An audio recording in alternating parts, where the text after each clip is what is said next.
Hey everybody, it's Darren Burke with another episode of HQ Live. Thanks for joining us today. Usually we talk to vendors and smoke shop owners, and today I thought it would be cool to bring on a glass blower. Every issue of HQ Magazine, we feature a glass artist of the month. And in December, it's Clark Matthews and Clark's Glass Works. And that's the guy right over there. How are you, Clark? Hey, how you doing, Darren? So, Clark, tell us a little about yourself. You are up in Canada, correct? Yeah, that's right. I'm in a little town outside of Niagara Falls called St. Catharines. Okay. Tell us I've been blowing glass for about 8 years now. And I do production full time. So lots of clear rigs, clear recyclers, and stuff like that. Mm-hmm. Tell us, how'd you get started in this? I was in school at Niagara College, finishing up a mechanical engineering degree. And I was struggling a little bit with the curriculum, and I decided I was not having a good time. My friend opened up a pipe store, actually, and I realized that glass was a job. There were people making pipes, not a machine. And I just figured I'd go for it. Did you really think there was some magical Willy Wonka machine out there popping out glass?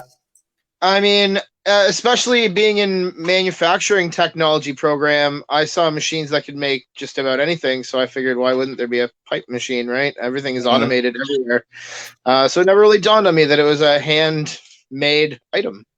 You remember the first piece that you saw that you said, wow, this is not made by a machine? Yeah, it was by Roller Ghoster, and it was like a big rib cage around like a rig.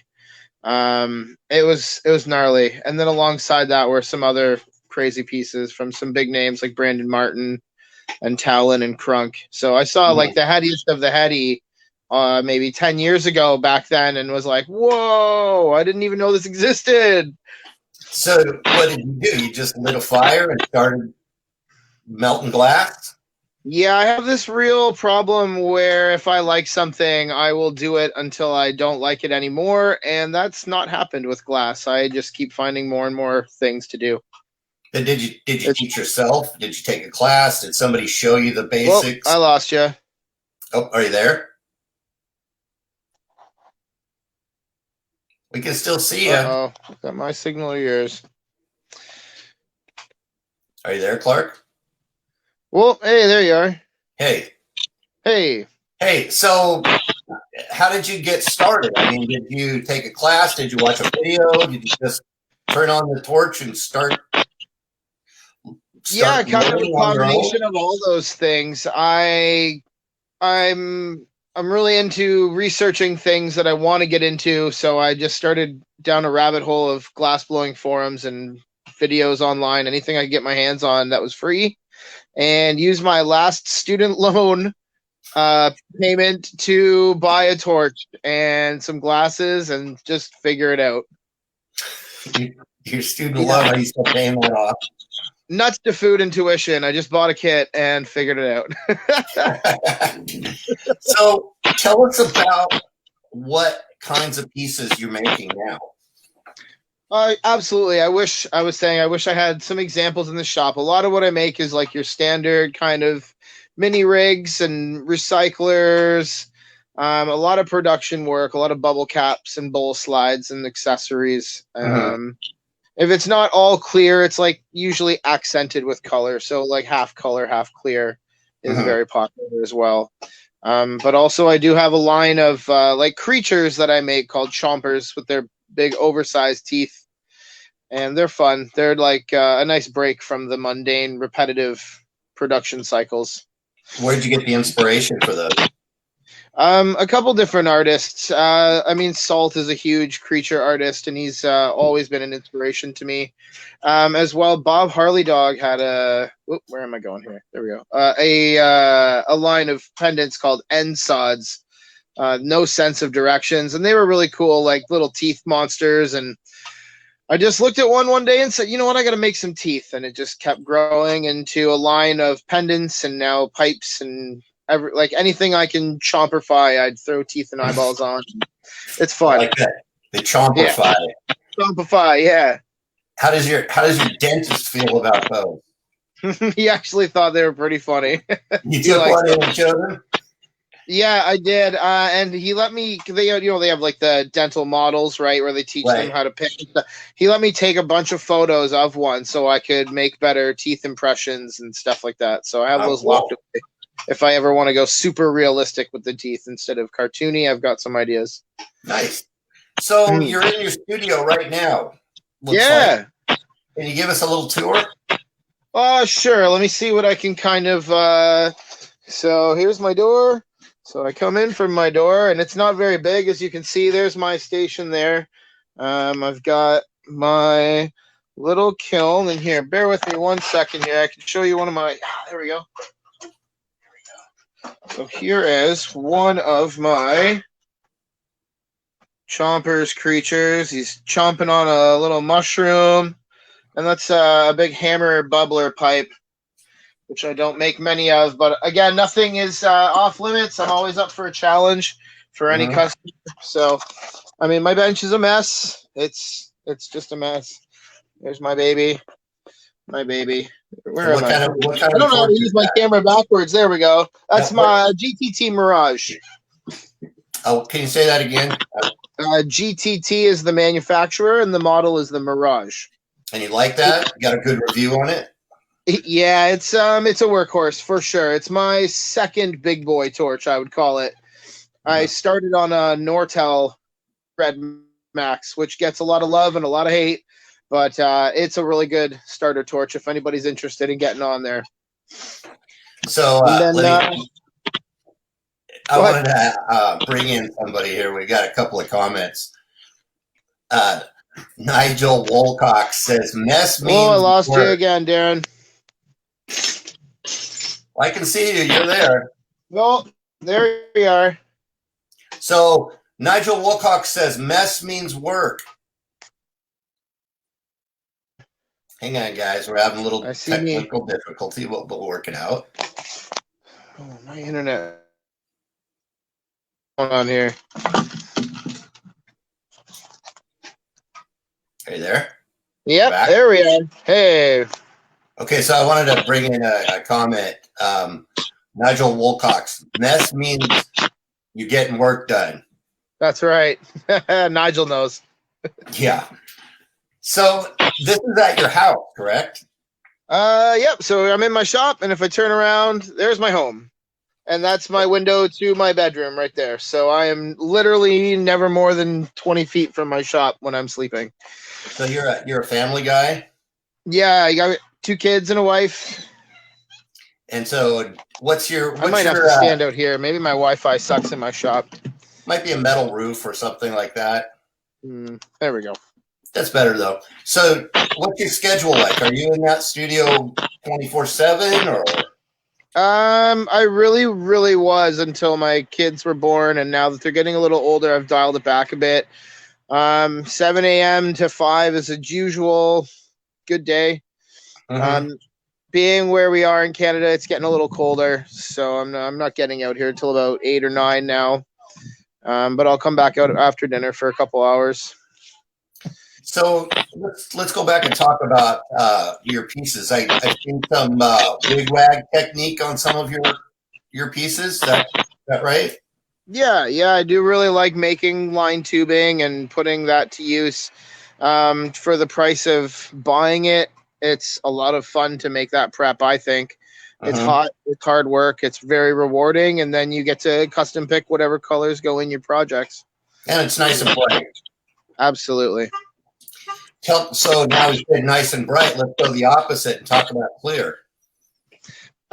Clear is very unforgiving. You can't hide your mistakes in clear. I'm constantly criticizing my own work. For every 10 rigs that go out the door, there's probably a couple that just get thrown out. They would have been fine, but they're not fine enough. And good enough is bad words to have in your vocabulary, especially with clear. It's gotta be great. So for any glass blowers that are watching this, or for any shop owners or staff that are watching this that want to learn something, what's the challenge with Clear? I mean, that's it. It'll show you every variance in your work, any inconsistencies in the wall thickness, the wonkiness of your welds. There's nowhere to hide with Clear. You can see right through it. Yeah. Yeah. So some people might look at a Clear piece and think, oh, this is pretty just basic. There's no color, there's no nothing to it. But really, it's one of the harder pieces to do. Yeah, and that is one way you could look at it. I mean, it is basic in that sense. But yeah, to make things that are simple look really good, I mean, there's levels to everything, right? I mean, you can. I'm trying to think of what you could equate it to. I mean, you could buy, I don't know, like a cheap shirt or a nice shirt, and they both are shirts and they look kind of the same, but when you get down to it, one's stitched better, and you can break down the differences in quality. For sure. So you have a tip for working with Clear? Take your time. You can, just work slow. You can always add more heat. You don't need to go red hot all the time. Okay. Just go slow. And just the power is in your prep. Just make sure everything is always even in your even walls. So you said to me a while back that you're doing less stuff with flour and more for concentrate, right? Yes. So talk to us about the scene up there in Canada as far as what people are going for. Right now, there seems to be a really big flour resurgence, especially with tubes. I see a lot of my friends are getting lathes, and that's really good news. So it means they're busy enough and they're getting orders for big pieces. So there's a good mix right now, honestly, in the scene. Just personally, I don't smoke a lot of flour, so I just make pieces that I want or like. And that's just kind of always been what I've done. But also a lot of it just comes down to asking the shops what they need. Most shops have lineups of tubes out the door from manufacturers, both American and overseas.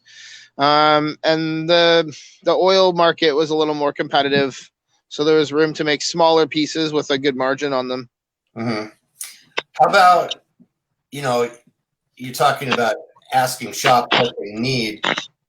Are people looking for artistic, independent glass blower type pieces over the imports? Not the everyday casual smoker, but somebody who kind of really puts a bit of time and money into if that's their hobby, really. The $200 to $300 range seems to be doing very well as far as the retail price points right now. But I mean, my last order, I just sent out a $700 recycler, and it sold in a day or two from the store. So people are out there buying pieces right now of whatever price. Now, are your pieces mainly found in Canada? Almost primarily right now, just because I've been very successful, and I'm grateful for that. A lot of word of mouth gets me into stores very quickly. And you're on Instagram too. We got the address on the bottom of the screen, so people want to contact you. Right. I'm always open to new clients. I'm down to start working with any new shops. I mean, my goal in the next 12 months would be to have a second person in my shop helping me out with some prep too. Nice. Yeah. So you just mentioned some of your friends have a lathe. Do you not have a lathe in your shop? Not currently. A lot of my friends that are glass blowers don't have kids. So my my money gets literally eaten. Hey, guess what you're getting for Christmas this year, Johnny? It's a lathe. A glass paddle. That's right. You get a pair of ditties and a graphite paddle. Get to work. I will get one eventually. My shop is kind of maxed out for power because I do have a home fill oxygen system as well. So I'm pretty much maxed out on amperage, and I think my home box is maxed out too. So without some big electrical upgrades, I'm kind of stuck doing everything by hand for a bit. Is that okay? You like doing stuff by hand? I do. I'm not sure how long my shoulders will love it, but I mean, I'm still a young buck. I'm only 35, so I'll figure it out. What's your favorite thing about glass blowing? For me personally, it's just like when people message me and they're stoked to get a piece. That's probably my favorite thing about it. And then a follow up to that would be just being my own boss and just yeah. What do you like about the medium itself? I love fire, so it's pretty cool that I get to like take something that is pretty, I mean, benign. It's just a piece of glass, and then I get to give it life temporarily. It moves. It has this it has a life that it kind of only turns on when it's so hot, and then there's literally, you could work a piece of glass and it has something that it wants to do, and if you guys don't have the same plan, it just won't shape out sometimes. You mentioned some of the artists that you are inspired by. When you come in the morning, do you have, hey, I'm going to work on this specific piece? Do you draw it out ahead of time? Does it just come out as you're working? What's the process for you? With my production work, a lot of it, I mean, it's in my head, but it's not uncommon to find a drawing on my bench where I've got an idea and I just need to get it down. So working on whatever it is, a giant chomper. Like I've always just kind of, if I have an idea and I don't want to forget it, I'll write it down. But usually everything's just locked up here, and I just kind of know what I want to do. You need a blackboard in there. Yeah, something. I have a notebook. I have a sketchbook, but it's been lost in here. My shop is a sty. If it's messy, it means you're working. That's all. That's right. That's what they say. So where do you see yourself in 10 years? Where do you see yourself and the glass pipe movement? Oh, sorry. What was that? I didn't catch the first half. In 5-10 years, you take a trip in the DeLorean to the future. Where are you going to be, and where's the glass movement going to be? I mean, I hope the glass movement is in its infancy right now. I'd love to see, more collabs between my fellow artists. I'm trying to get out there and be a little more social. I've really been a hermit in my backyard for about 4 or 5 years, just grinding and making a name for myself. So as far as the Canadian glass scene, or even the American glass scene, I just hope it keeps growing. I hope we see more complex work. As for myself, in 5 years, I'd love to be in a residential or a commercial building with maybe a couple stations and a few guys working with me and working to build just a bigger name for the brand. Nice. And the brand is Clark's Glassworks, correct? Yes. Okay. All right. Well, thank you for being on the show today. I appreciate it. Oh, thanks for having me. I had a really good time. Yeah, and like I said, Clark is featured in the December issue of HQ Magazine.